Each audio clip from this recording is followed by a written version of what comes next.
Everybody's been talking about the speed, Kenny, coming in here. Do you really, can you feel the speed? Well, I haven't been turned around yet backwards, so that's when you really know you're going fast. But tell you, it doesn't make a whole lot of difference. You hit something 195 or 185. It leaves a mark either way. All right, good luck Sunday. Yeah, right. All right. Kimmel. Trouble. Whoa, hard hit. Oh, man. That's a fuel fire there. That's back there where the fuel cell is. Man, look at the back of that car, Larry. What back? Gone. There is no back. Frank Kimmel, three-time ARCA champion, came here, brought his sponsor, Advance Auto Parts, to Travis Carter to bring the 26 car here. He's okay. He's not happy. We need to mention he was 30th quickest as he crossed the start-finish line. Okay.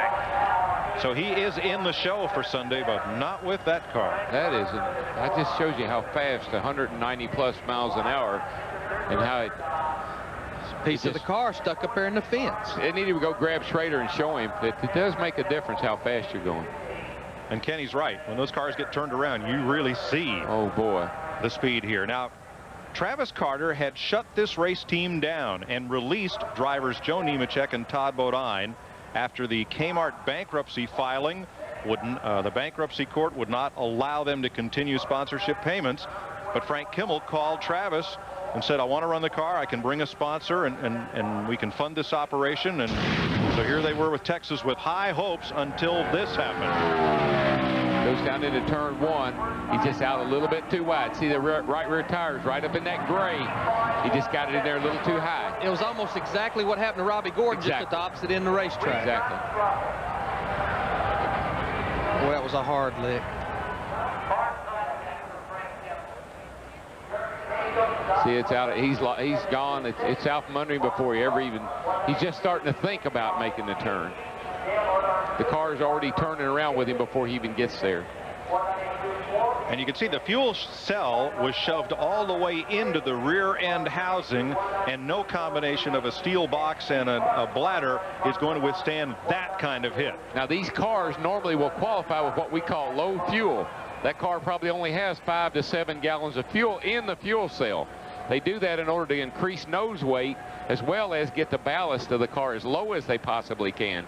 That's why we don't see any bigger fire than we see. There's not that much fuel in the car. Because normally when they're full, they hold 22 gallons of fuel, so it's only about 1/4 of the fuel capacity. And that's a balancing act. That's another thing that you do, take it off the rear and put it on the front.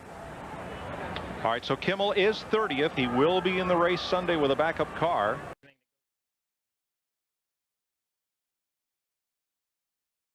Little break here in qualifying. You did see them remove the trunk lid from the fence from Frank Kimmel's car. Had a decent first lap, 30th fastest. And Darrell, what causes those cars to rotate like that and up into the fence? Well, it's a balancing act. We talk about balance all the time. And what you want enough rear blade on that thing to keep the car comfortable getting in the corner, but you want to pull it down out of the air going down the straightaway as much as you can. You do that with shocks, and I think what happens sometimes, cars pushing so bad off the corner that you want to loosen it up a little bit to qualify. Get it too loose, you back it in the fence. And look at Frank Kimmel's car. There you can see the fuel hose where it came separated from the cell. The fuel cell's right under that port sign. That's how far up under there it went. What a hit. Steve? Thanks, Mike. And Frank was looking at the same footage we were. Frank, are you okay? You just came out of the care center. Yeah, I'm fine. Thank goodness Travis and the guys put together a really good race car and just made a mistake. Got in a little too high, I think, and trying really hard. Thought we had a great race car in practice. Thought we could back that up and get a good top 20, 25 finish start. But daggone, just got away from me. And Frank Kimmel, after running 30th on his first lap in Travis Carter's Ford, finds the fence in turn one. There are 3 cars left to qualify. We'll be right back.